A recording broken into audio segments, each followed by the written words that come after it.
Is the way that the modern day job interview is structured really the right way? We've all been there. We've all felt the disappointment that comes from receiving a rejection phone call or email after a job interview. And we've all replayed unsuccessful interviews in our minds, trying to pinpoint where we went wrong. And while we may curse ourselves for giving wrong answers, we tend never to consider the possibility that the questions posed by the interviewers, or that the interview structure itself, could have been wrong.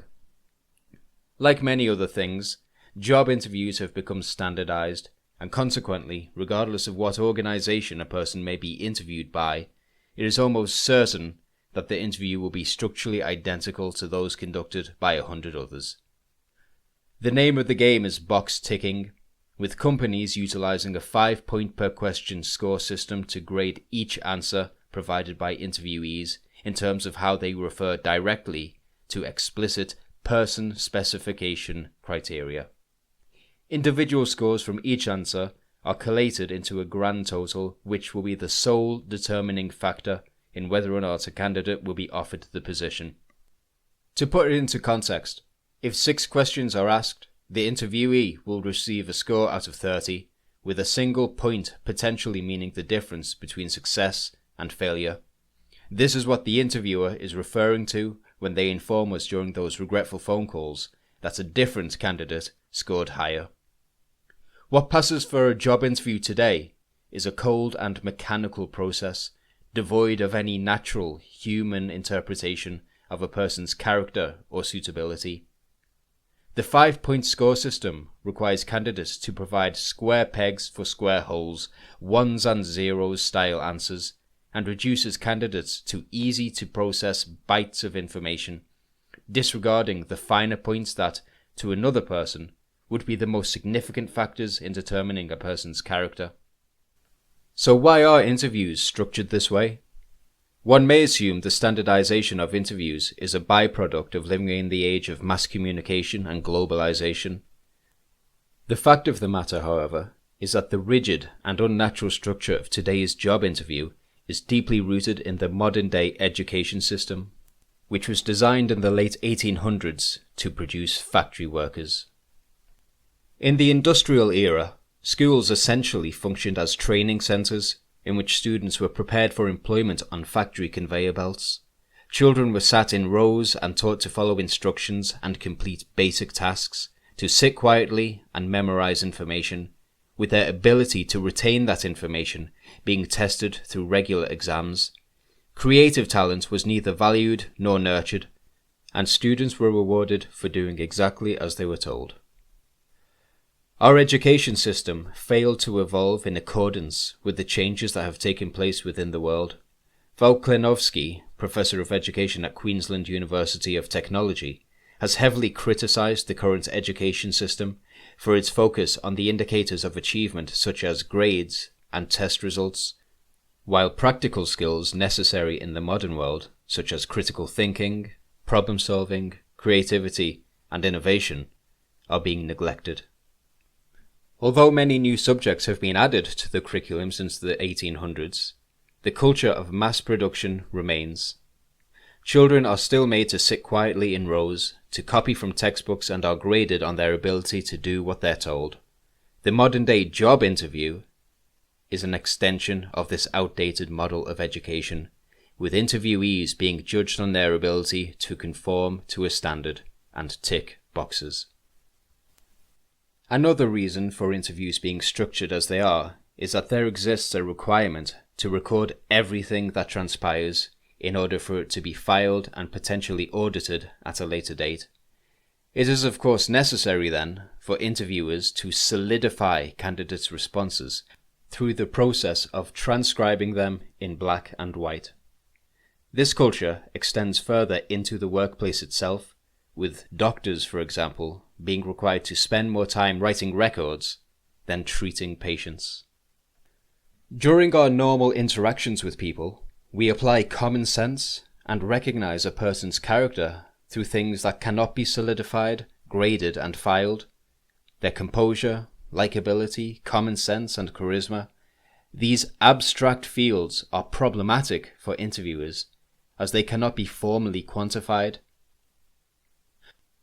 While any reasonable person would agree that an interviewee should provide examples of their suitability and experience, what now takes place borders on farce. Interviewees are required to act as chatbots by mouthing specific words and are marked down for failure to explicitly mention criteria soundbites such as team player and organizing a heavy workload. Typical person specification today includes the necessity of candidates being friendly and personable. This begs the question of how this could be formally quantified, whether there are a certain number of smiles that an interviewee must flash throughout the course of the interview, and if there is a length of time that those smiles must be maintained for the interviewer to tick the friendly and personable box.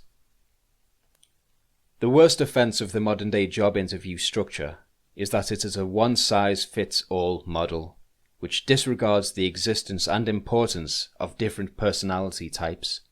In terms of the big five personality traits, extroversion, agreeableness, openness, conscientiousness, and neuroticism, people who are high in openness tend to be more creative than the average person. These are the people who are likely to provide original and unpredictable answers that don't relate to the stated criteria, and therefore are doomed to receive low scores. And because interviewers judge candidates on their ability to provide specific responses that fall comfortably within criteria guidelines, originality and creativity are not only undervalued, they are seen as negative traits. Essentially, standout candidates are systematically persecuted against. The irony of this, when many job advertisements specify that a candidate should be able to think outside the box, is blistering. Indeed, irony has become a prime theme of the modern job interview. It is now standard practice for companies to claim to hold values of diversity and inclusion, yet their interview structures are designed in such a way that they penalize creative individuals, and only the result in the workplace being comprised of employees who are almost identical. Undeniably, it is difficult for creative people to place their foot on the first step of the corporate ladder, because managers are more interested in whether or not an entry-level employee can perform basic tasks that assist with the facilitation of the corporate movement, rather than their ability to generate new ideas. What is desperately needed is a restructuring of the cripplingly bureaucratic job interview and an acceptance on the part of companies and interviewers that not everything can be solidified and audited. In the real world, as social creatures, we are able to naturally judge how much a person operates on the same wavelength as us by using inbuilt mechanisms that have proven to be essential throughout our evolution. We do not offer people our friendship based on their score on a person's specification criteria chart. Yet when it comes to our corporate culture, we presume that it is suitable to disregard our primal mode of judgment. The structure of the modern-day job interview, not to be hyperbolic, is anti-human, as it disregards the value of different personality types, everyday interaction, and the validity of gut feelings.